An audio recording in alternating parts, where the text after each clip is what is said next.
بلکتے بچے ماؤں کی گود میں رہ گئے اور ان کے باپ رخصت ہو گئے، مائیں تڑپتی رہ گئی، ہاتھوں سے بیٹے نکل گئے، بہنیں سسکتی رہ گئی، بھائی ہاتھوں سے نکل گئے، بچے بلکتے رہ گئے، باپ ہاتھوں سے نکل گیا اور ان کی لاشیں تک نہیں ملی۔ ان مجبوروں، ان بے بسوں، ان لاچاروں کے ساتھ کیا ہم عملی طور پہ کھڑے نہیں ہوں گے؟ یا صرف ہم ایک پوسٹ کر کے سمجھیں گے کہ اپنا حق ادا کر دیا، یا صرف اظہار تعصف کر کے، یا صرف ان کے لیے دعا کر کے ہم سمجھ لیں گے کہ کافی ہو گیا؟ یا ہمیں عملی طور پہ ان کے لیے مقدور بر کھڑا ہونا پڑے گا؟ ہمارا دین تو ہمیں یہی سکھاتا ہے۔ تو ان بلکتے ہوئے لاچار اور مجبور لوگوں کی مدد کے لیے جب ہم ان کے ساتھ عملاً کھڑے ہوں گے، ہم ان کی ضرورت کو پورا کرنے کے لیے اپنے وسائل کے ساتھ کھڑے ہوں گے، تو عرش کا رب کتنی کرم نوازی ہمارے اوپر فرمائے گا۔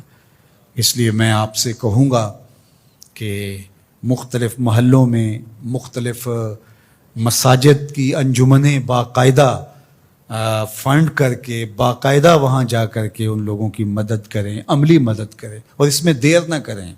وقت بڑی تیزی کے ساتھ گزر رہا ہے، ان کا ایک ایک لمحہ بڑا قیمتی ہے۔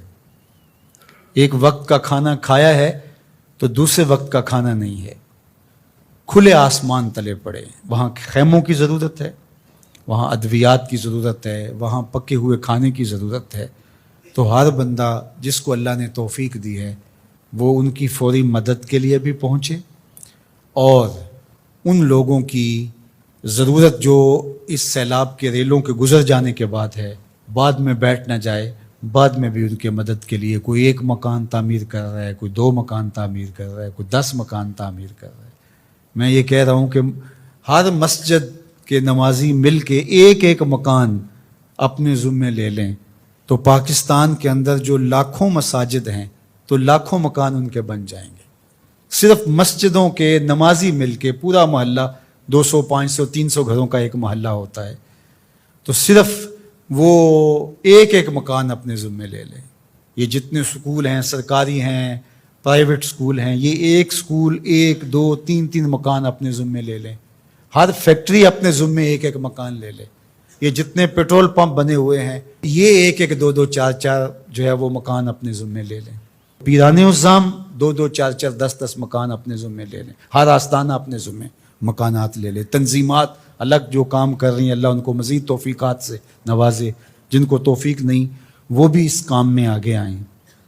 تو یہ کوئی اتنا بڑا کام نہیں، ہم کھڑے کر سکتے ہیں اپنے بھائیوں کو۔ انصار مدینہ کی مثال ہمارے سامنے موجود ہے۔ یہ جو قافلے آئے تھے مکہ المکرمہ سے تو سب کو چھوڑ کے آگے تھے، حضور نے ایک کو ایک کا بھائی بنا دیا، مواقعات مدینہ اسے کہتے ہیں۔ تو انہوں نے آدھا آدھا سامان، اپنے باغ، اپنی ساری چیزیں آدھی آدھی ان کے سپرد کر دی کہ آپ ہمارے بھائی ہیں۔ کائنات میں مدد، نصرت، اعانت اور یوں بھائی چارے کی کوئی اور دوسری مثال اس طرح کی نہیں ہے، اور یہ دین قیامت تک ہے۔ تو وہ سنت مسلسل ہونی چاہیے کہ ایک ایک فیملی اپنے ذمے لے لیں۔ اللہ نے آپ کو عافیت میں رکھا ہے، اللہ کے حضور اس نعمت کا شکرانہ ادا کرنا ہوگا، عملاً بھی، قولاً بھی، رویتاً بھی، اور اپنے وسائل اور اپنے مال کے ذریعے بھی۔ سیاسی لوگ بھی 2-4 ہفتے کے لیے اپنی ساری باہمی مخاصمتیں یہ معطل کر دیں اور ان اپنے بھائیوں کے ساتھ کھڑے ہو جائیں جا کے، اور حکومت وقت بھی ترجیحاً ان کو دیکھے۔ یہ باہر کے دورے آگے پیچھے یہ جو کچھ ہو رہا ہے، یہ وقت نہیں ہے کچھ کہنے کا، ورنہ وہ کیا کسی نے کہا تھا کہ تمہارے بچے ہمارے ٹیکسوں سے پل رہے ہیں، ہمارے بچوں کو زرد سیلاب کھا گیا،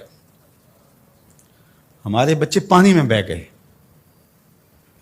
ہمارے مکان منہدم ہو گئے، اور تمہاری زندگیاں بہت اچھی گزر رہی ہیں، تھوڑی دیر نیچے آؤ، اترو اور ان کی اشک شوئی کرو۔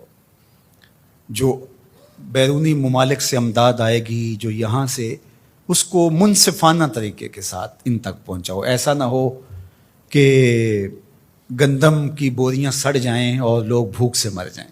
انہوں نے قیامت کے دن گریبان پکڑنا ہے۔ وہ بچے جن کی لاشیں پھول گئی ہیں ان پانیوں کے اندر، وہ نیم برہنہ بچے، کیا وہ قیامت کے دن گریبان نہیں پکڑیں گے؟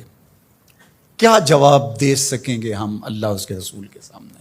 ادارۃ المصطفیٰ اپنی بساط کے مطابق اپنے ان بھائیوں کے ساتھ کھڑا ہے. آپ ہمارے ساتھ کھڑے ہو جائیں, مل کے ہم کام کرتے ہیں. جس تنظیم کے ساتھ بھی آپ کا اطمینان قلب ہے, اعتماد ہے, اس کے ساتھ کھڑے ہو جائیں.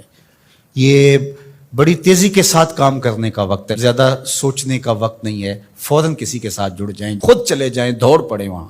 آپ ان کے ساتھ کھڑے ہوں گے, وہ اپنے ساتھ آپ کو